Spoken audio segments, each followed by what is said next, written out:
Twig, there's a bit to chat about today, but just to start with the outstanding performance by Norwood in round 19, you must be thrilled with the result.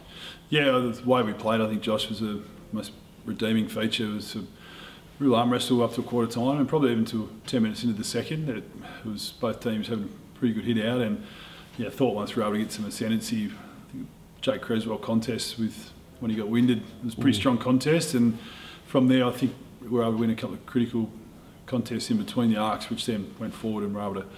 I think it was Harry Boyd Mark on the far wing, gives it the low running goal. Sort of those on the run goals are pretty inspirational, and it lifts the guys. Then Kennelly steps up and makes a big plays, and Lowe kicks another one on the siren. So that margin of 28 points was pretty strong, given that it was an even battle for the most part of that first half. But there's a way of playing. It was really pleasing to see that when we got challenged, we stood up, and yeah, a really strong period of footy through that second and third quarter. You must be absolutely thrilled with locking in the minor premiership and the week off in the first week of the finals. Yeah, it's a huge incentive when you play in this competition for what first spot gives you. The week off is a massive advantage for multiple reasons. It's something we'll try and make the most of in relation to how we freshen certain players up, but also get return to play players back ready and available both at levels for the second semi-final. So as a club in the position we're in for both levels, it's really satisfying. At the end of the qualifying season, we've given ourselves the best chance to get to where we want to get to. So it's taken a lot of people, a lot of work. For a period there in the first 7 weeks, the team hardly changed, and I think a few of our players not in the team were starting to struggle to see the light, but then over the course of 4 to 6 weeks, there are quite a number of changes, and so we've been able to expose a good amount of people to senior footy, retain good performances at reserves as well, and this is the time of the year where you want to be firing. Yeah, are you expecting a Callow and Hamilton and a few others back in the first week of the finals? Yeah, we are. Hamilton was a solid ankle, but we think the way he's rehabbed it, he should be fine. Finn Hurd would play if we actually played this week, so he'll be available. Callow, we're hoping he'll reload this week with his running, and if he tolerates that, we'd think that the week build-up would be fine for him. McLean and Panos also are just still chipping away. They're unique circumstances, both of them, so there's a bit to play out there. So from the other guys who aren't playing, we've got Jack Saunders returned to play, George McLeod missed on the weekend, Lockie Bates is another player that will come back and be available, and so it'll be interesting once it gets to selection for both teams where we land, because there's some good challenges presented in front of us, we think. Yeah, and the reserves also finished with a minor premiership as well. That's a great reflection on this whole squad. Yeah, it is, and it's the whole squad mentality, and we've had to tap in pretty deep into the list in relation to inexperienced guys that have been exposed to a reasonable amount of reserves footy, and some of them really stood up. I've been wrapped with Harvey Pedler, who's jumped up and been in and out to the reserves at various times. Connor Kent, who was playing for Hectorville for most part of the years, played the last 4 to 5 and been a real strong addition. Josh Bradford, who somehow, I'm not sure how this happened, he played B grade at Ross Trevor after playing A grade the week before and getting the best players, and he comes out and plays well in our reserves team. So a lot of those stories are really good, and we got to a point now with the names I mentioned before, selection at reserves level is going to be really tight when it comes to that next week, which clearly we're here to win senior premierships. It's what the club and this competition is all about, what the club stands for, but we want a strong reserves team, and Aaron Jelfson, his coaching staff, done a great job throughout 2024. Yeah, there was a lot happening on Saturday with games happening at the same time at Unley, which meant a lot between the Adelaide Crows and Sturt, also Norwood versus Eagles. How do you juggle that as a coaching group? One eye on that game, or just whole focus on the Norwood game? Whole focus Norwood. It was spoken about for 48 hours or so before we played, Josh, that if you get drawn into what's happening at Unley, it'll take an eye off the ball, and I thought the playing group were exceptional with how they just narrowed their focus for the game. I didn't hear one comment or a conversation about what was happening elsewhere. We just kept it to a few of us who had awareness of what was happening at Sturt, and thankfully with the way the third quarter unfolded, it wasn't a situation we had to stress too much about. So I think when you could do that, we didn't have to rely on other results. We just had to worry about ourselves and our own performance, and that was able to get us the qualifying position that we landed in, and it's got a lot of incentive to it, as we mentioned before.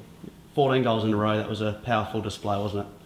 Yeah, it was. It was like we touched on before, that little patch before half time was really strong, and I think our captain was exceptional, and then everyone else jumped on board. But when you go and kick a couple at the start of the third, it just felt like it was right on the cusp of being able to pull away, and thankfully the guys were able to do that. It was really strong footy, it was team orientated, it was highly competitive, and seeing the amount of guys put their bodies on the line at key moments for the game, it certainly brought our Norwood supporters to life, which a lot of them were in attendance the other day, and it was great to watch. It's entertaining the way our boys play. They love playing together and the way we play, so it's highly enjoyable to witness. You mentioned this guy before, but Jake Cresswell got absolutely smacked on the wing and then got back up, and I think he won the next ball as well. That was just a huge moment, wasn't it? Yeah, it was. I thought it brought a lot of things to life. I think the contact was a fair contact, and there might have just been a little shove from an opponent, which maybe not been as savoury, but there was a response, and that's what this game's about. You take moments, and Cresswell took his, and the group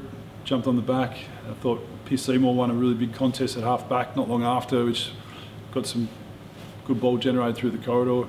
Just on Cresswell, there was a centre bounce at the start of the last quarter. It was a really tough ball coming to him in the wing, and 3 Woodville guys converging at him. He just stood strong up to that, and Lowe goes and picks him up off the ground, and you look at that and you go, there's a team that really acknowledged key efforts and contest plays at key times, and so that was a big moment for him as well. Lowe's kicked 3 goals from outside 50. What a weapon he's been this year. He missed one from 20 as well, did he? I think he did. Yeah. Maybe straight in front.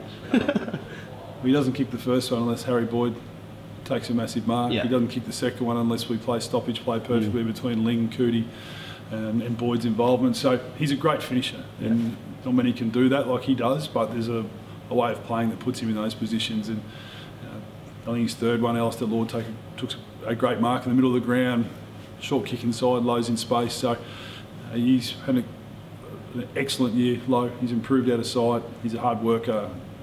He's really improved his footy as this year's gone on, which is the key that we talk to our players, that if the group can improve their footy, then the team that does that the most will most likely be in the best position to win it, and individuals can do the same. And Lowe's one of our shining lights when it comes to improving his footy. He didn't have a great record against the Eagles leading into it, and last time out here was our first loss, and Ballenden, Deloyer and Rowan and Morris all got on top of you, and they barely had a say on Saturday. Yep. Must be thrilled with that. Yeah, it was, and Kennelly reminded me that I actually haven't coached the winning game against Woodville, because the time we won in 22 I had COVID. So Deloyer was best man on the ground, and Rowe hand in hand last time. Ballenden was giving us a lot of grief. So Donnelly does Ballenden really well. Alec Wright took Rowe when he was forward and was exceptional on him, and Deloyer wasn't able to have the same influence because our midfield team played their part the right way. So when you get, we can go and tag and all that, or we can just trust the way we play, and we've gone to both. We've tagged at certain times when it's needed, probably haven't tagged when maybe could have been the chance to, but fundamentally our group have played in a way that stood up pretty well over the course of the year. And to be able to have Brodie Carroll do Goldsworthy as well when he was forward. Goldsworthy is someone who bobs up and kicks goals at key times, so the jobs that were offered were executed that helped the team get the performance and the result that we got. Must be thrilled with the progression of the side this season. Started off really well and seemed to improve. You've kicked 100 points 6 times in the back half of the year. Must be really happy with how the offensive game's going.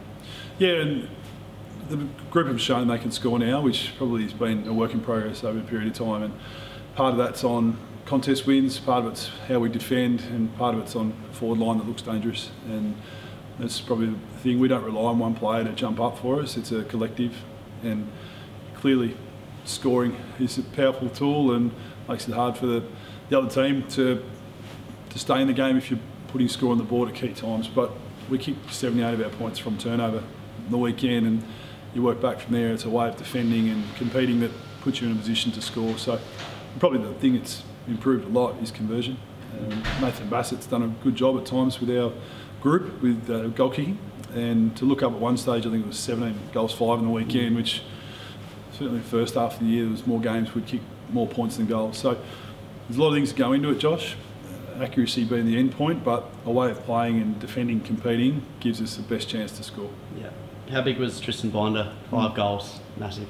Yeah, it's been a 3-week period of him being in the team, and I think everyone would say he's made the team better, especially considering that he came in place of Finn Hurd, who was having an excellent year up to that point. So wrapped with Tristan, he's been with us for quite a number of years, but he's taken his opportunity, he's marking it well, he's competing well, his ruck work is at the level, and when you have a day like the weekend where you got the chance to convert accurately, it's one of the best men on the ground. So really pleased for him and the way he's invested within the group as well. He's become a very good teammate. Yeah. What's the plan with the week off now?